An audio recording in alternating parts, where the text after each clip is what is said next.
I stared at my cell phone, my world crumbling around me.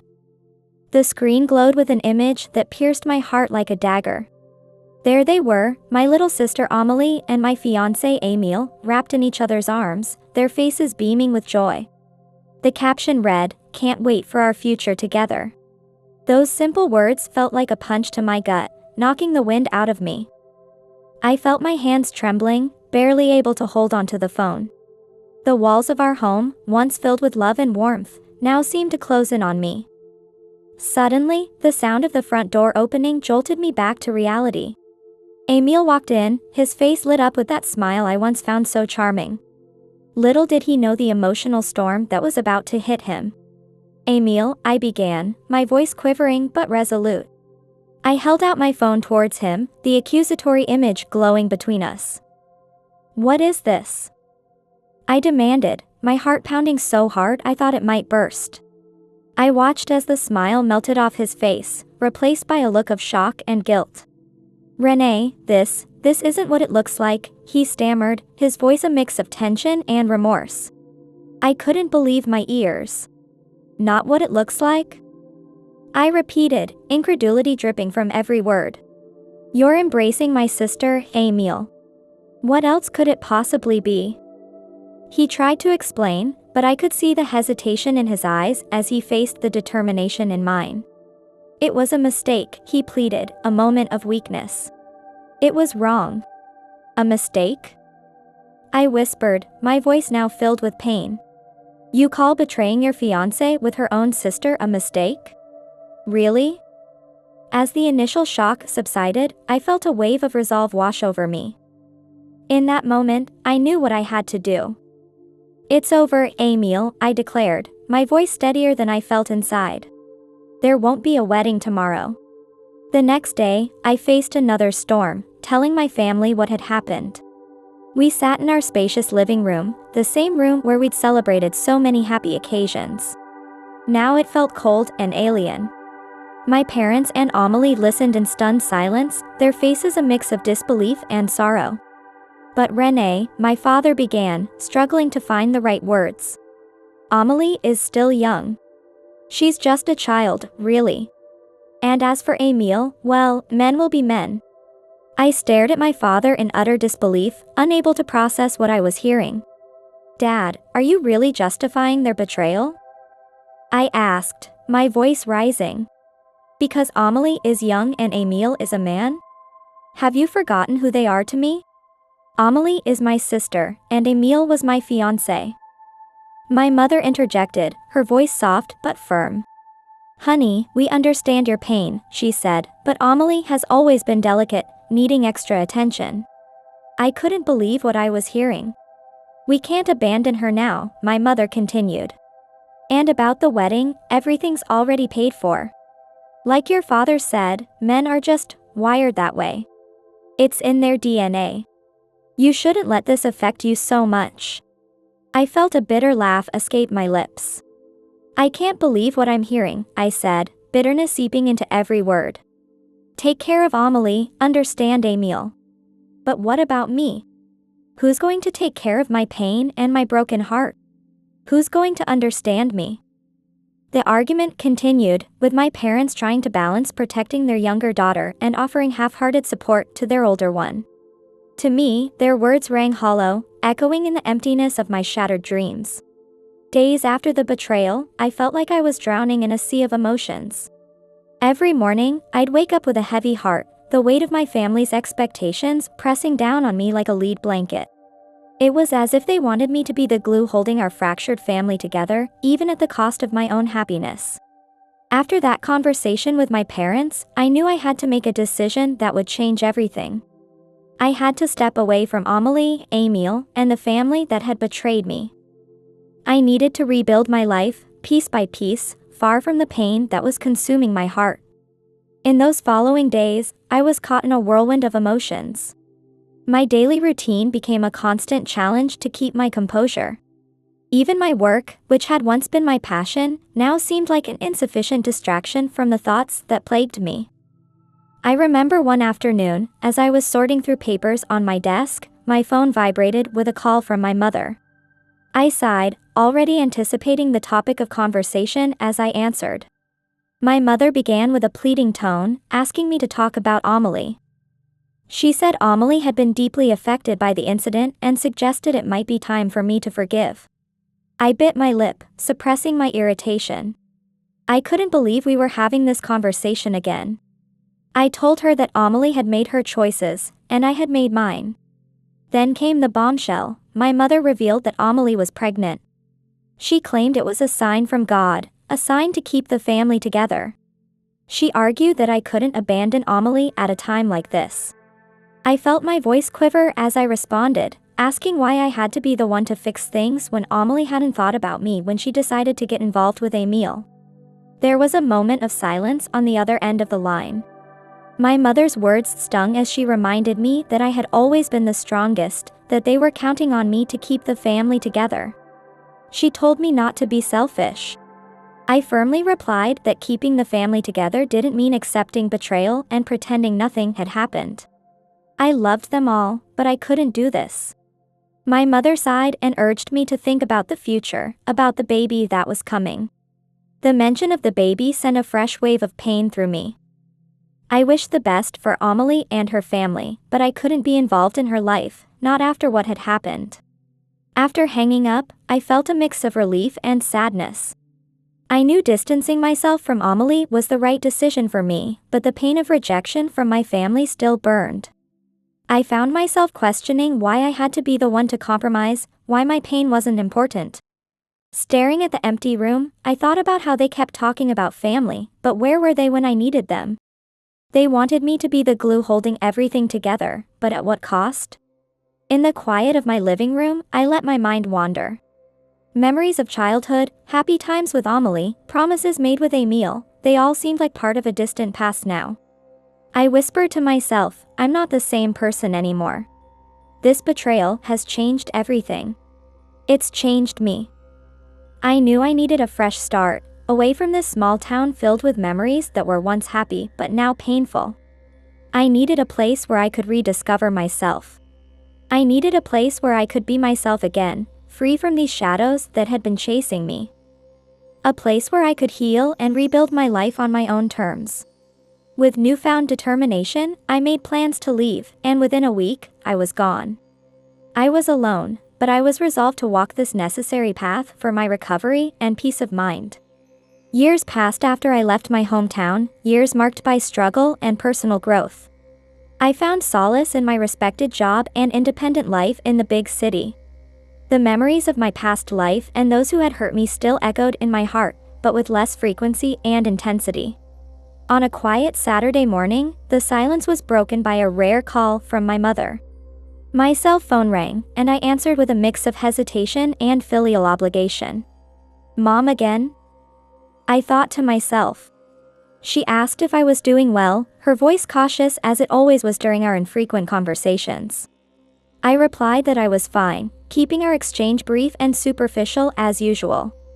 She said she was managing, then hesitated before getting to the point of her call. It was about Amelie and her children, she said.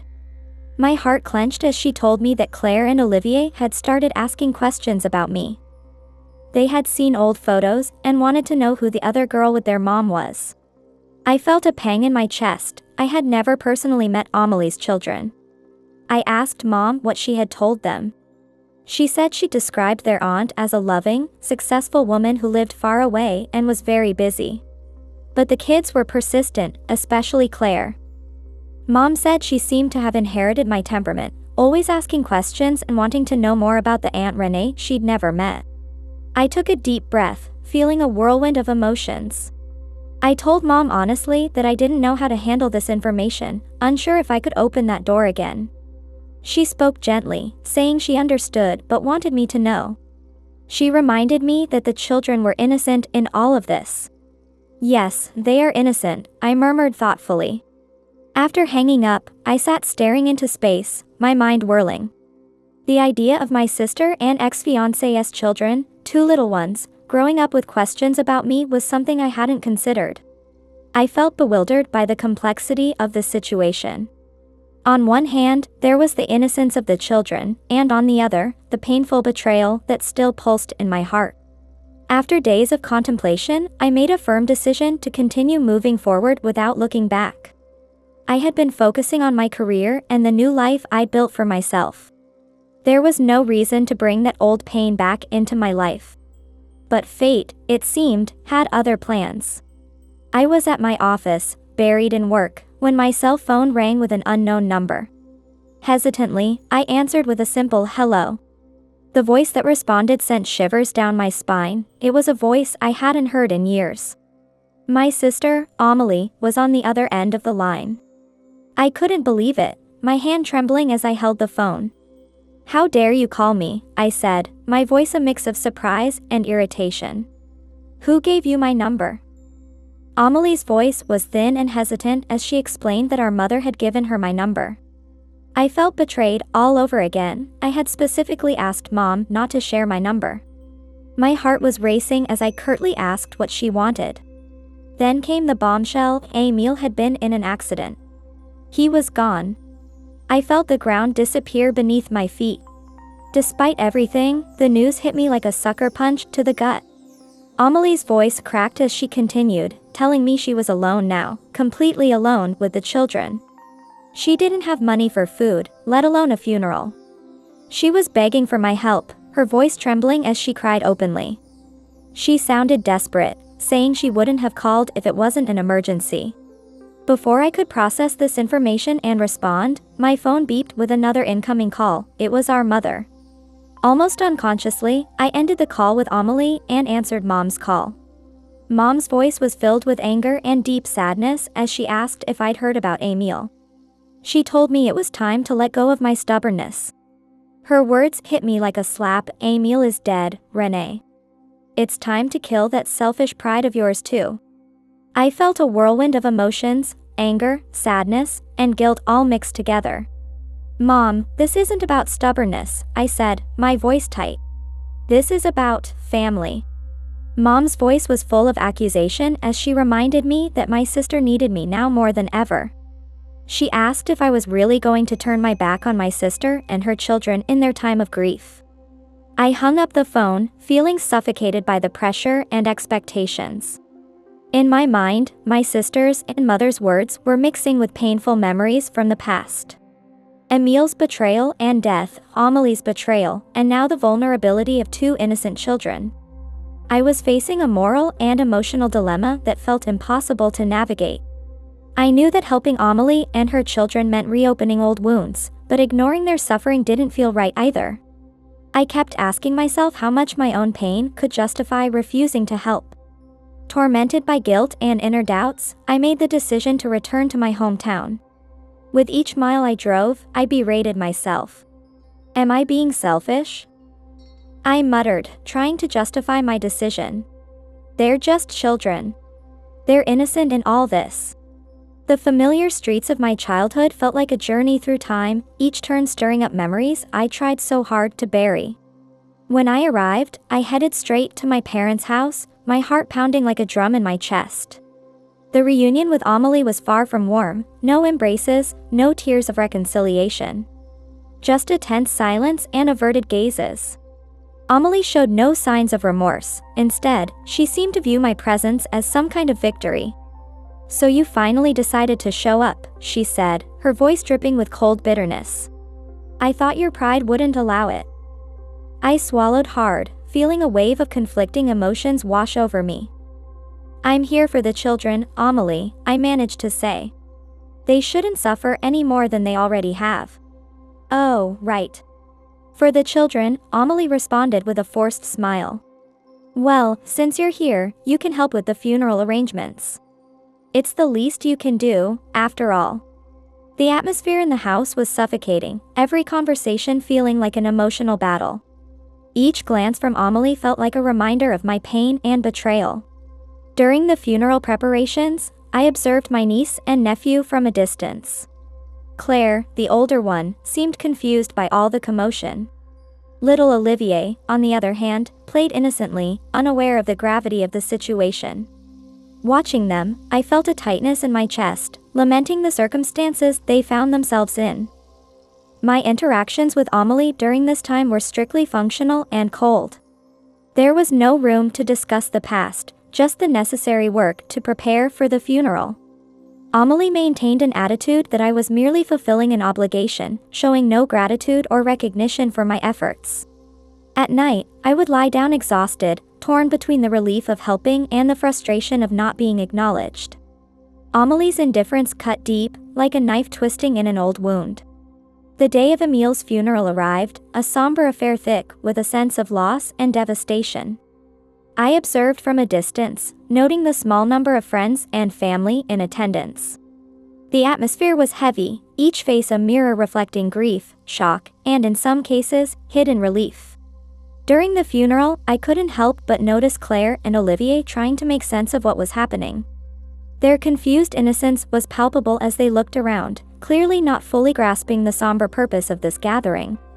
Claire clutched a small doll, while Olivier's eyes darted from face to face, seeking answers. A wave of sympathy washed over me for these innocent children. I knelt beside them, gently asking if they were okay. Claire looked at me with big, curious eyes, her small voice uncertain as she asked why her daddy was in that box. I swallowed hard, struggling to find words a child could understand. As gently as I could, I explained that their daddy had gone to a place where he could always rest, but that he'd always be watching over them. Olivier was too young to fully comprehend, clinging to my leg for comfort in that moment. Amelie approached, observing the scene with a complex expression. I could see a mix of grief and reluctant gratitude that I was there, comforting her children. The rest of the funeral passed in a blur of speeches, tears, and a sense of finality. But what stayed with me were the confused, sad faces of Claire and Olivier, and how Amelie's expression slowly changed, as if she was reconsidering our relationship. In the days following the funeral, I began to sense a noticeable shift in Amelie's attitude. Where there had been coldness and distance before, now there were gestures of affection and attempts at closeness. It seemed Amelie was genuinely interested in rebuilding our relationship. One afternoon, as we sat in the garden watching the children play, Amelie opened up to me. She admitted to making many mistakes, saying she had been very immature. Now, with everything that had happened, she wanted to focus on her life, our relationship, and the children. I listened carefully, surprised by Amelie's candor. She continued, sighing as she revealed that Emile hadn't been a good man. He drank too much and had been involved with other women. She confessed she had been blind to it all. Amelie's voice cracked as she told me Emile had been drunk during the accident, crashing his car into a telephone pole, a lonely and foolish death. I felt a mix of pity and anger wash over me. That could have been me, I thought, considering how different my life might have been. Amelie looked at me with what seemed like newfound sincerity, saying she wanted to change for herself and for the children. She expressed a desire to truly be sisters again. I was still cautious, but I began to consider the possibility of forgiving Amelie and rebuilding some kind of relationship. The idea of the children growing up with some semblance of family normalcy started to feel more important than holding on to past grudges. My voice trembled as I told Amelie I'd think about it, acknowledging it wouldn't be easy considering everything that had happened. Amelie responded that she understood, not expecting everything to change overnight. She placed her hand on mine, saying she was ready to try if I was. The rest of that day was filled with lighter conversation, childhood memories, and even a few embarrassed laughs. I felt a complex mix of emotions, caution, hope, and a hint of cautious optimism. I managed to get permission from my boss to work remotely, extending my stay in my hometown. My time was split between remote work and cautious interactions with family, especially Amelie and the children. Though my relationship with Amelie had softened, I often found myself staring at my sister, overwhelmed by memories of the past. I'd watch her playing with Claire and Olivier in the garden and wonder, how can I ever trust her again? The financial demands of the family began to weigh heavily on me. Amelie, still reeling from Emile's loss, frequently asked for money for the kids and household expenses. She'd avoid my eyes as she'd explain how difficult things were, how Emile had left a mountain of debt. I understood Amelie's situation, but I felt increasingly pressured. I wanted to help, mainly for the children's sake, but I couldn't help wondering, where does this end? My parents, too, seemed to expect me to take a more active role in supporting my sister. I remember my father commenting one evening over dinner, saying I was so successful that helping my sister a little wouldn't hurt me. I tried to keep my composure as I responded, explaining that I was helping, but I had my own responsibilities too. My mother, always the peacekeeper, chimed in, asking what responsibilities a single woman without children could have. She reminded me that Amelie was going through a tough time, having lost her husband. With each request for help, I felt more torn. I questioned whether my family really needed the help or if they were just taking advantage of my goodwill. Am I being used? I'd ask myself, my heart heavy with doubt. Despite my doubts, I continued to help, mainly for Claire and Olivier's sake. I didn't want the children to suffer any more than necessary, but as the days passed, I felt the line between helping and being exploited becoming increasingly blurred. As days turned into weeks, the dynamics in my parents' house focused more and more on me taking on responsibilities. Amelie couldn't maintain the apartment she had been living in and ended up moving in with the kids to our parents' house, complicating the situation further. I was so caught up in my desire to help, especially the children, that I didn't fully realize how much I was being taken advantage of. The bills seemed to multiply daily, and I was often relied upon to cover them. My mother would ask me to help with the electricity bill, using a tone that made it hard for me to refuse. I felt the weight of these requests, but I chalked it up to the family's difficult circumstances. This is temporary, I'd tell myself, trying to ignore the growing unease within me. It's just until things stabilize. Meanwhile, Amelie was becoming increasingly dependent on me. Amelie casually commented that I wouldn't mind as she asked for another transfer to cover the kids' school expenses. Her nonchalance felt like a dagger to my heart, twisting with each request. One afternoon, as I was taking out the trash, I noticed a man working in the neighbor's yard. He was tall with brown hair, a bit disheveled from outdoor work. When he noticed me, he paused his work and approached with a friendly smile. He introduced himself as Henri, extending his hand and mentioning that I was Renée, the Wallace daughter who had recently returned. I was surprised he knew my name, and I couldn't help but smile as I shook his hand. Henri pointed to his house, explaining he lived right next door. He offered his condolences for my brother-in-law, my sister's husband. His words brought a bitter taste to my mouth, reminding me of all the circumstances that had led me here. I forced a smile and thanked him, admitting it had been a complicated time. Henri tried to keep the conversation light, asking if I had any acquaintances here and acknowledging how difficult it must be to readjust after being away for so long. I explained that I hadn't been out much since returning, working remotely and having many responsibilities at home. There was a strange comfort in talking to Henri. He mentioned that he also worked remotely and offered to show me around the neighborhood, grab coffee, or just get out for a bit if I needed a break.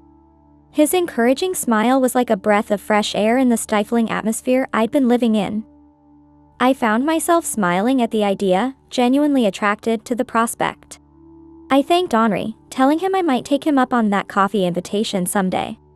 As Henri said, "Goodbye," and returned to his yard, I went back inside, my mind lingering on his invitation. For a moment, I allowed myself to imagine a life beyond the walls of my family home, a respite from the suffocating family dynamics. The weight of family responsibilities continued to grow heavier. Amelie and the kids were now permanent residents in our parents' house, and it seemed each day brought new expenses and needs. Reluctantly, I found myself increasingly entangled in the household demands, paying bills and covering various necessities. One morning, as I was preparing coffee, I overheard my parents talking in the living room. My father was complaining about the rising household bills.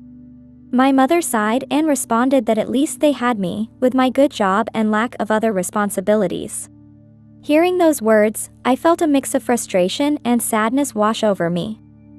I questioned whether they truly understood the burden I was carrying, feeling like the family bank.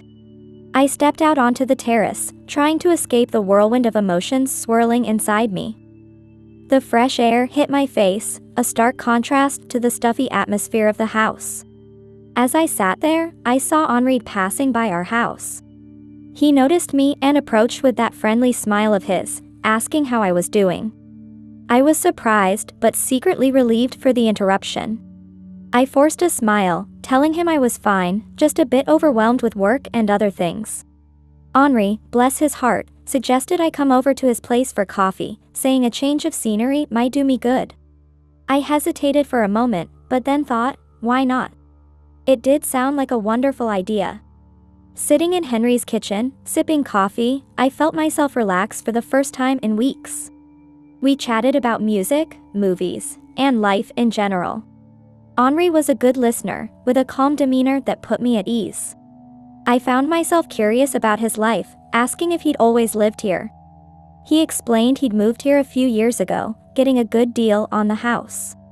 Then he asked if I planned to stay after my family situation was sorted out. I sighed, admitting I hadn't decided yet. Everything felt so complicated, like I was being pulled in a million different directions. Henri commented on how responsible and caring I'd always been towards my family. I agreed, but confessed that sometimes I wondered if they really saw my efforts. Henri nodded understandingly, reminding me that while it's important to take care of others, it's equally important to take care of myself. He added that sometimes taking a step back and looking at things from the outside can make things clearer. Those words stuck with me as I returned home.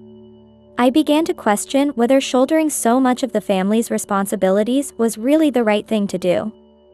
My conversation with Henri had opened a window in my mind, allowing me to see my situation in a new light.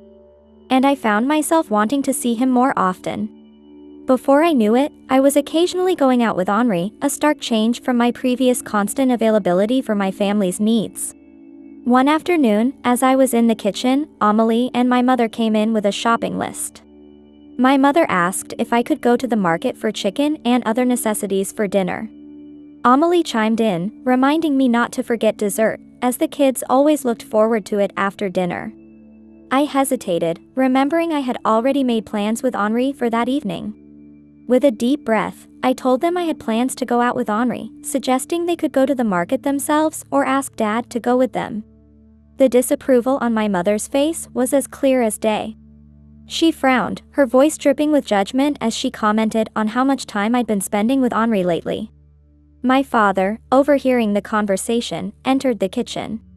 His words hit me like a hammer, saying they were relying on me and this wasn't the time to be distracted by neighbors. I felt frustration bubble up inside me, hot and insistent.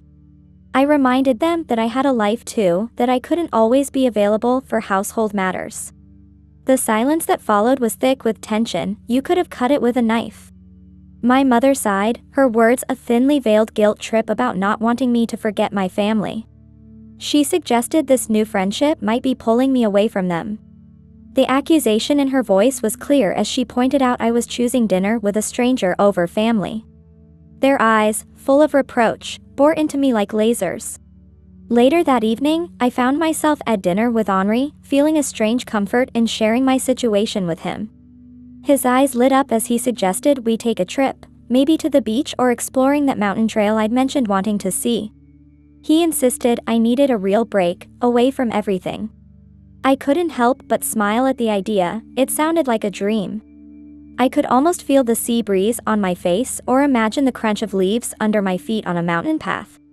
Henri continued, painting a vivid picture of renting a small cabin, hiking, trying local cuisine. As he spoke, I found myself getting lost in the fantasy of the trip. But suddenly, reality came crashing down like a bucket of cold water. I interrupted him, saying I wasn't sure I could afford a trip right now. The surprise on Henry's face was palpable. He reminded me that we both had good jobs and no children, wondering where my money was going. I hesitated, feeling a wave of discomfort wash over me. I explained that I'd been helping my family quite a bit, especially since Amélie and the kids moved in. Henri nodded, but I could see the concern etched on his face. He acknowledged my desire to help family but gently suggested I needed to think about myself too. His words hit home as he asked if I thought I was shouldering too much financial responsibility. I felt myself becoming defensive, like a turtle retreating into its shell. I found myself defending my actions to Henri, insisting they were my family and I was just fulfilling my role. Henry's gentle response was like a warm breeze, reminding me not to forget about taking care of myself. He pointed out how easy it is to lose sight of how much we give and how little we receive. A moment of silence fell between us, heavy with unspoken thoughts. Then, with a smile that could melt butter, Henri offered to pay for the trip. I shook my head, feeling a mix of gratitude and discomfort. I told him I appreciated the offer, but I needed to solve this on my own. Henry's understanding nod was accompanied by an assurance that he was there for me, whatever I needed. As we parted ways, a thoughtful atmosphere lingered around us. On my way home, Henry's words played on repeat in my mind like a broken record. I found myself questioning his intentions. Was he just trying to help, or was he overstepping? That night, my head was a whirlwind of doubts and uncertainties. I tossed and turned, wondering if my family truly understood the sacrifices I was making. Was I being taken advantage of, or was I just being selfish?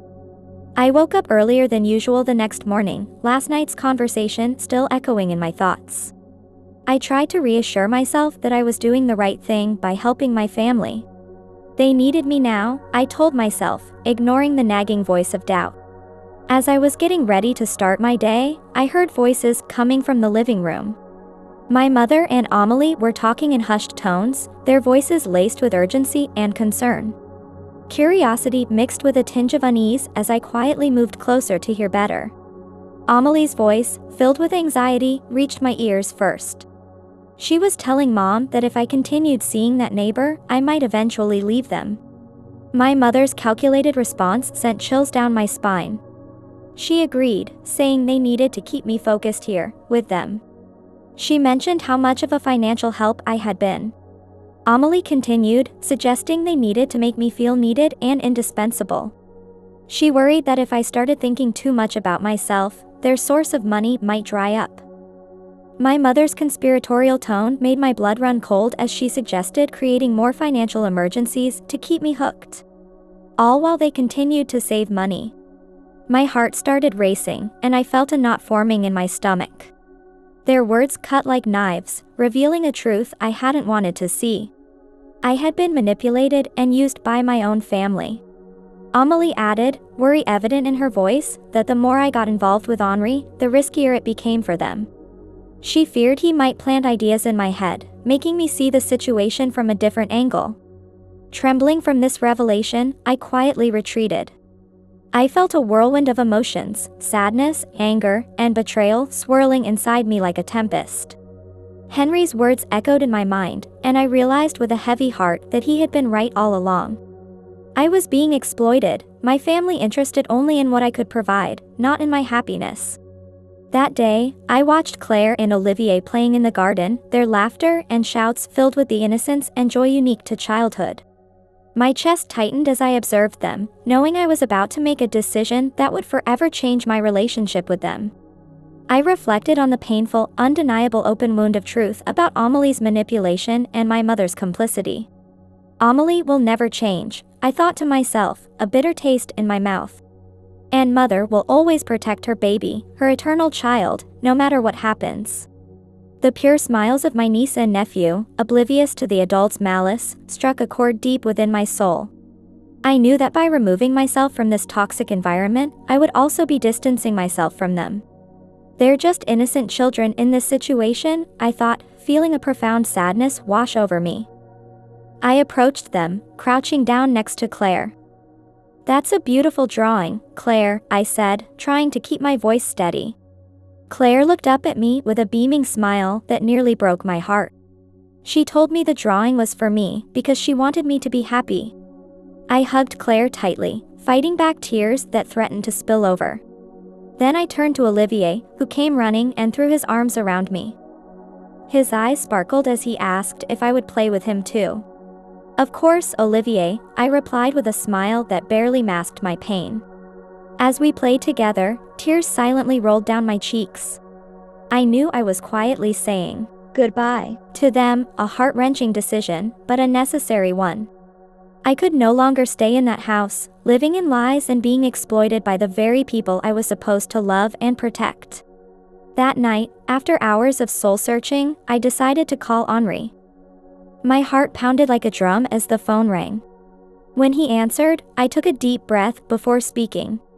"Henri, can we talk?" I blurted out as soon as he picked up. His voice, tinged with concern, asked if something had happened. My voice trembled as I confessed to Henri that I had overheard a conversation between my mother and Amélie. They were plotting ways to extract more money from me, and I couldn't bear to stay in that house for another day after learning this. There was a moment of silence on the other end of the line, and then Henri's voice, filled with empathy, told me how sorry he was and that I didn't deserve such treatment. With a mix of hope and desperation, I asked if his offer for a trip was still valid. I told him I wanted to accept it if it was, but I insisted on repaying him in full. I suggested we could leave early the next morning since we could both work remotely. I needed to get out of there. Henri's response was like a lifeline thrown to a drowning person. He assured me he was on my side and would go wherever I wanted to go. He told me not to worry about the cost, emphasizing that the most important thing was for me to have space to breathe and recover. As we made our travel plans, I felt a mixture of relief and anxiety. The next morning, I would be leaving my family home with just one suitcase and a heart full of hope and uncertainty. That night, I left a letter for my family on the kitchen table. It was a quiet goodbye, expressing my love for my niece and nephew and the pain of my mother and sister's betrayal. Tears stained the paper as I finished writing and packed my bags. The next morning, Henri and I set off. Our journey was a symbol of new beginnings, an act of liberation from the chains of my past. We chose a quiet destination, a place where I could find peace and introspection. During the trip, I allowed myself to enjoy Henri's companionship and the beauty around us. We explored landscapes, shared laughter, and created memories that would become the foundation of a new chapter in our lives. One night, looking up at the stars, I asked Henri if he thought I was doing the right thing. His response, as he lovingly squeezed my hand, was that I was doing what I needed to do for myself, and that was what mattered most. The trip with Henri turned out to be more than I could have imagined. We went to a quiet coastal town with golden sand beaches and a warm, gentle sea. During the day, we explored the natural beauty, took long walks, and savored local cuisine. At night, we shared deep conversations and laughter while watching the sunset. I had never felt so free in my life. As the days passed, I discovered more about myself, uncovering parts of me that I had forgotten or never known existed. Henri was a wonderful companion, caring, understanding, and always trying to make me smile. It was during a candlelit dinner, with the soft sound of waves in the background, that I realized how much I had fallen in love with Henri. He held my hand across the table and told me he never thought he'd meet someone like me, and that these past few days had been special. I looked into his eyes and saw a reflection of my own feelings. I told him I felt the same way, that he had brought light into my life when I needed it most. I knew the time had come to make a decisive decision about my future. My heart was racing as I asked Henri if he'd consider coming back with me to my home in the big city. Henri's loving smile warmed me as he said he'd go anywhere with me. He promised to be with me within a month, after making arrangements to rent out his house. True to his word, Henri moved in with me less than a month later, having already prepared everything. For years, Henri was a wonderful husband, always supporting my decisions and wishes. He became my anchor, constantly reminding me that I didn't need to be manipulated or exploited by anyone. Together, we built a life based on mutual respect and love. The first few years without contact with my family were challenging for me. The absence of my niece and nephew weighed heavily on my heart. However, as time passed, I recognized that cutting ties was the healthiest decision I could have made for my own well-being. After settling together in the big city, Henri and I began to build a new life filled with love and understanding. Our bond grew stronger each day, rooted in trust and mutual support. As time went on, the idea of having a family naturally began to surface in our conversations. One day, sitting together in a local cafe, watching people pass by, I broached the subject. With a hint of hesitation in my voice, I asked Henri if he'd ever thought about having children. Henry's eyes, filled with affection, met mine as he admitted he had been thinking about it.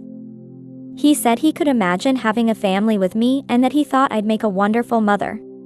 I felt a wave of emotion as I smiled, admitting that given my family situation, I'd always been scared to think about it. But with him, I felt we could create something different, something of our own. And so, we decided to embark on this new adventure together. When Louis was born, he brought a new light into our lives. After experiencing so much pain and disappointment, I found a source of joy and hope in our son.